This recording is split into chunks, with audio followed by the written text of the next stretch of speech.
going off the record for a second year because cancellation and stuff. But David Dobrik is a person I really look up to from a filmmaking Oh God, standpoint. no! I'm just gonna get cancelled for this entire interview. I had no association with anybody. Welcome to the third episode of Uncut Talks, a podcast where we speak to individuals from various fields from all over the world. Today we have with us Shaurya Sinha, who is a part of the Stanford Class of 2025. Shaurya, would you like to talk about yourself? Yeah, hi everybody. Thank you so much for tuning into this. My name is Shaurya Sinha, and I am, I would say, a content creator, not an influencer by any means, but I love filmmaking and I love storytelling. So YouTube was naturally a platform I gravitated towards. I am also an entrepreneur. I am currently the founder of Sleep Deprived Dreamers, which is the best way to describe it would be a Skillshare for high school students, where I've sort of been working towards helping students across the world learn a variety of skills, from publishing your own book to creating your own startup. So that's what I've been doing during this lockdown. And like Sahani very nicely said, I am also a student at Stanford University. Please don't confuse that with me being extremely intellectual. I am not. I will disappoint you. But yeah, thank you guys for having me over here. It is a pleasure. We love modesty in the house. Love it. Okay, so after that very good introduction, I think we can now move on to the set of questions that we have prepared. So the first question that all of us wanted to ask you, and I think you made a video about it too, but we know that you've been on a gap year for the past year. So how has it been like taking a gap year? How did you come to that decision? And how did you fight the stigma that surrounds taking a gap year, especially in our country? Definitely. I think I took a gap year more out of I would say an inability to do anything else, because I did not feel that a virtual education was worth, the thousands and thousands of dollars my parents were paying to study at a place like Stanford. And also it was like a 12 and a half hour time zone difference. So at like a 7 p.m. class, waking up like around 6 to 8 a.m. just did not sit right with me. So I thought that, attending college online wasn't the best idea. And that is honestly the only reason I took a gap year in the beginning. I just thought that it wasn't running away, but it just felt like the better alternative out of the two.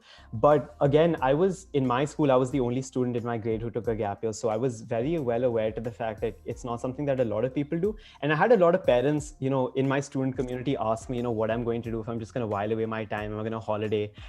And I didn't have an answer myself. And I think that was initially the scariest part about the gap year, not knowing what I was going to use my time for. But I feel like unstructured exploration is something that everyone should do at some point of time in their lives. And I think that it was a very good way of throwing me into the real world instead of just being in a sheltered environment. University in its sense is a bubble. High school is definitely a bubble as well. So just getting exposure to all of the new pathways that I could have pursued, that was super exciting to me. Okay. The next question that we had for you was, which YouTubers/content creators do you think have inspired you over the years in everything that you've done? All your ventures, your YouTube channel, and stuff like that. Great question. So I think in terms of my filmmaking style or how I edit my videos, I've definitely been inspired by Casey Neistat, Max Joseph, Dan Mace. I think Bhavya was just waiting for me to say those names. But yeah, those are definitely the people I gravitated towards the most, and they inspired me a lot. And I think in terms of the kind of content I was creating, I think the reason I started my YouTube channel was because I didn't see anybody else making the kind of content I wanted to create. I always thought that, there needed to be an Indian perspective in elite foreign education, because the only other players in the game were private counselors who just charge lakhs and lakhs of rupees. And it just did not make sense to me that those were the only, I would say, holders of that kind of information. So I thought that, if nobody else is doing it, I might as well go ahead and try it. You obviously talked about Casey Neistat. I was waiting for that name because, well, I do a little bit of filmmaking myself, little bit, dabble here and there.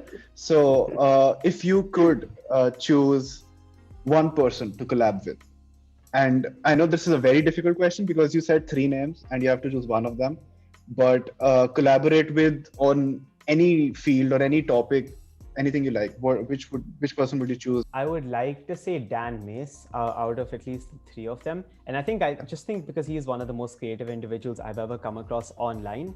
And I think I would just like to pick his brain and ask him, like, the man literally makes songs out of like vegetables. Like if none of you have checked out his content, I urge you to see a video or two. It will really blow your mind away. For me, one of the pillars of my YouTube channel, I don't know why we're talking about my channel so much, but anyways, it's not like it's the biggest thing in the world. But one of the biggest things I wanted was purpose for it to like have some form of informational value to people. And I think productivity is a natural part of that, helping people be more organized. But it just eventually becomes you researching how other people are productive and then telling other people how to be productive like that, because you're not really that productive. So it becomes more of a mirage than anything. So that's why I tried it. And then after that, I was like, listen, I'm not following a habit tracker as much as I would like to say I do. Just didn't work. What is your take on startup culture that is starting at the high school level? And because there's obviously been a lot of organizations coming up, and there you also started Spectraverse when you were in high school. So we see this whole trend going on day by day. And given the opportunity, would you rather work with a startup right from when it's formulating, or like join a big pre-established firm? Oh, 100% startup. I would rather be at a startup, because I think as any employee and like as members of this organization, you would know this as well. The feeling of seeing your work translate into something on a very short time frame, it's very satisfying. Seeing the impact that you could possibly have within a 24-hour turnaround period, which is why I think people gravitate towards startups and startup culture a lot more. I just think the relationship you can form with the people you're working with, the idea of taking something from just one person and scaling it up to an organization of 25 people, 50 people, 100 people, that rush that it gives you is, for me at least, it's irreplaceable. And I think especially at the high school level, it's super helpful because you still have your parents' financial backing as a safety net. You're not taking funds from anybody, at least I hope you're not, going for like series A, B, C, D, E rounds, because you just don't need that kind of capital. And that also means by virtue of that, you don't owe people anything, which means you're a lot more, I would say, like self-contained in your own little bubble, in your own universe. And, even if you look at most of the successful startups, they only come after those founders have created a series of ventures before that, whether those have failed, whether they've had minor exits. So I think, any experience is good experience. And if I had to choose one place to do it, it would be a startup. I agree a lot. That's definitely true. And plus with startups, there's like the whole area where you can make mistakes and it's not going to negatively affect anyone or you. Like you just have that room to make mistakes and to like redo things 20,000 times. 100%. And I think most impact organizations tend to start off from the startup level.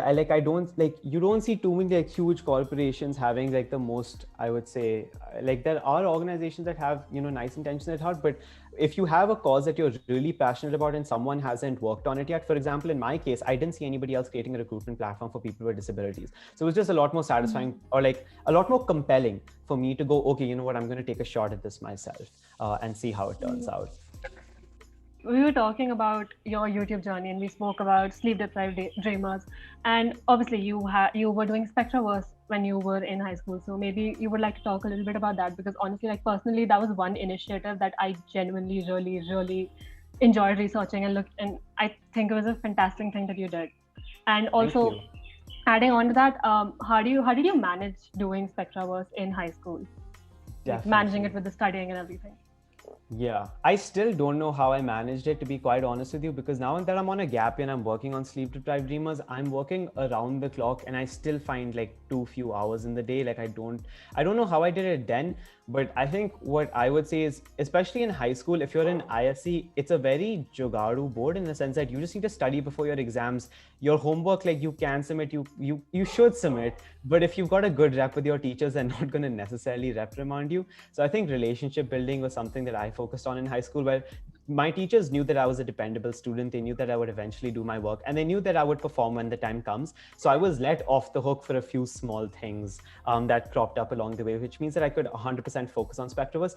So I always believe in, if you're doing something, go all in. So like if I'm working on Spectraverse on a particular day, I would go all in, like on Saturdays and Sundays. And then throughout the week, I'd give it like 15-20 minutes of my time, like actually, no, maybe like an hour of my time. And then school would take priority. So I think that's how I try to balance it. So, like, what do you think about Instagram? Like, what's your take on Instagram becoming a platform for basically everything with their new features like IGTV, Reels, and all of those things, even like live video, live streaming?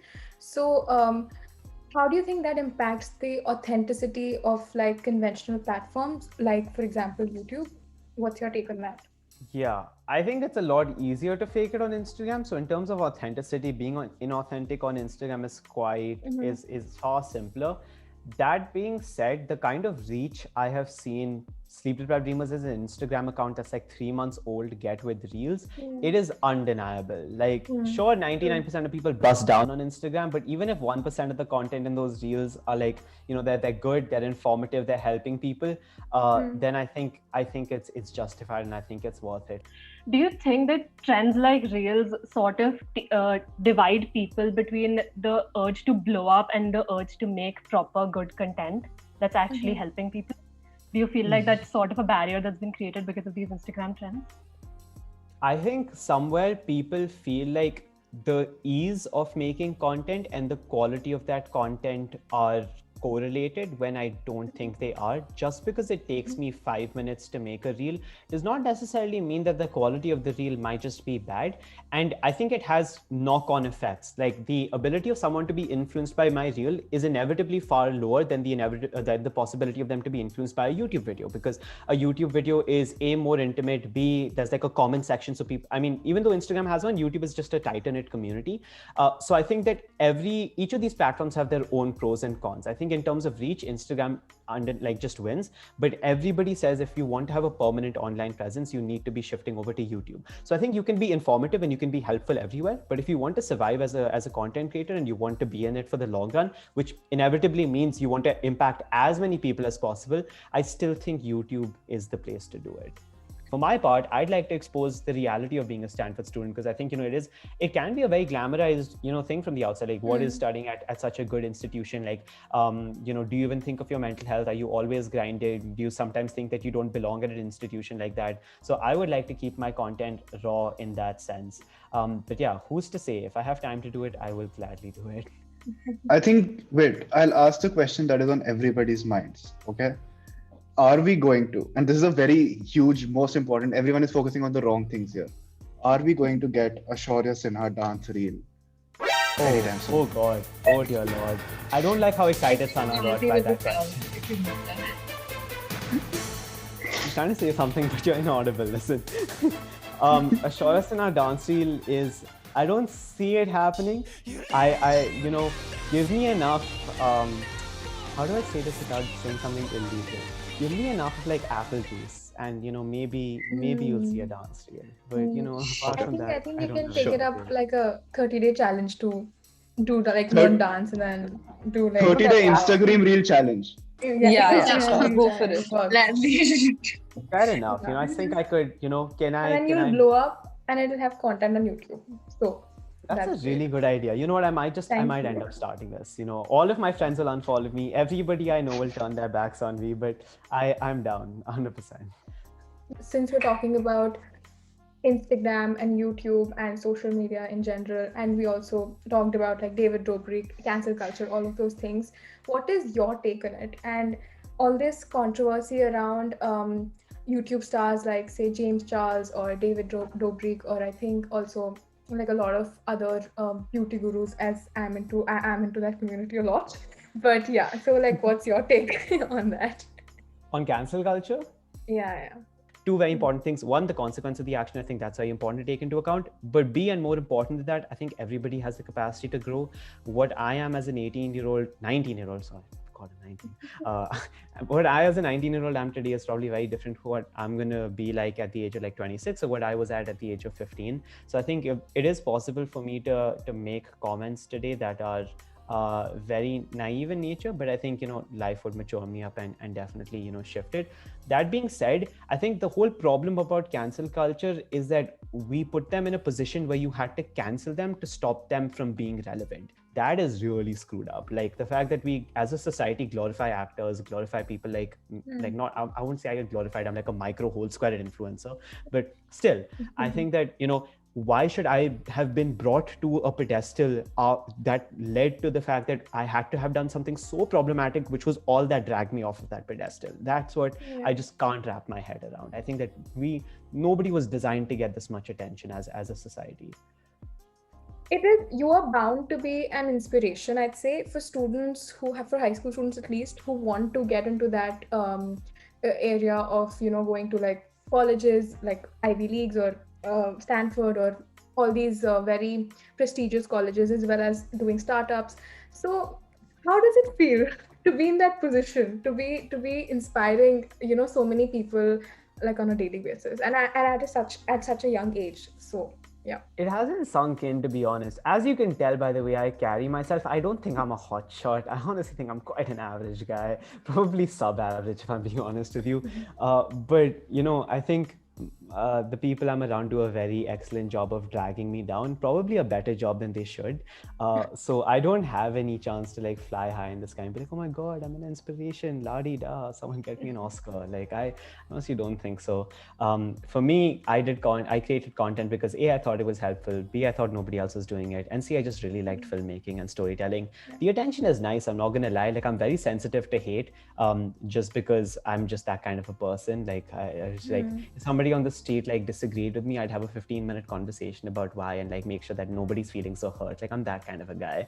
So being an influencer is very strange. Like, if sometimes like comments will get to me, so I think that's like the downside of it. But yeah, I think if I had to like change that decision or like not make that video, I definitely would still do everything that I've done to get up to here. Okay, just because you mentioned like obviously when you put any sort of content out there, you get positive and negative reactions to it, and yes. I feel like a lot of us like here, we like to put out content on both, like obviously Uncut, we put out content, and all of us like to put out content on our personal pages as well. What would you say to someone, like how is someone supposed to deal with the negative comments? So I think when it comes to content, this is something I actually heard in a video by Kunal Kamra like 2 days ago. But you can, if you're going to take the criticism, then that means you're also taking the validation, in the sense that like what people say affects you, as in like what somebody says, whether positive or negative, has a measurable outcome on how you're performing. The flip side of that is just you just don't react to the validation, which means you also don't react to the hate. Like if what people are saying about you doesn't necessarily validate you, then on the flip side, it also means that if someone's particularly hateful towards you, it's not going to get to you.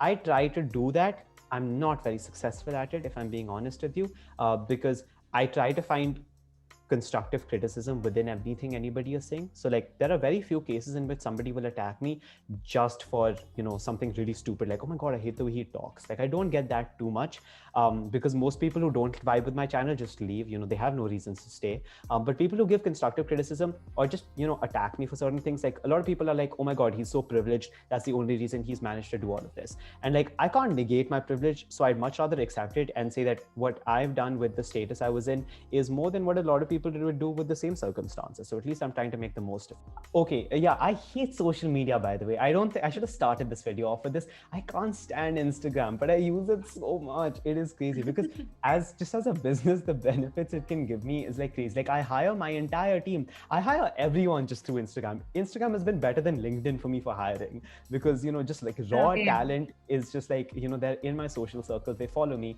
and I'm just bound to find people I can work with. So yeah, I hate Instagram, but I can't do without it. So it's really a hard conundrum to deal with.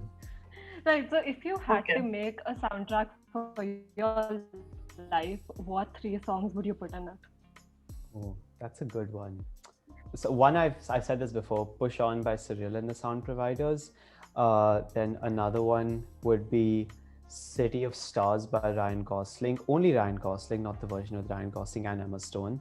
And then the third one would be, say, Humble by Kendrick Lamar. I think those 3.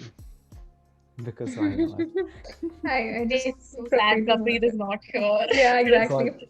There are so many other songs I would pick though, guys. This is really splitting my head. We're going to send those 3. That's not the most. Kendrick Lamar song.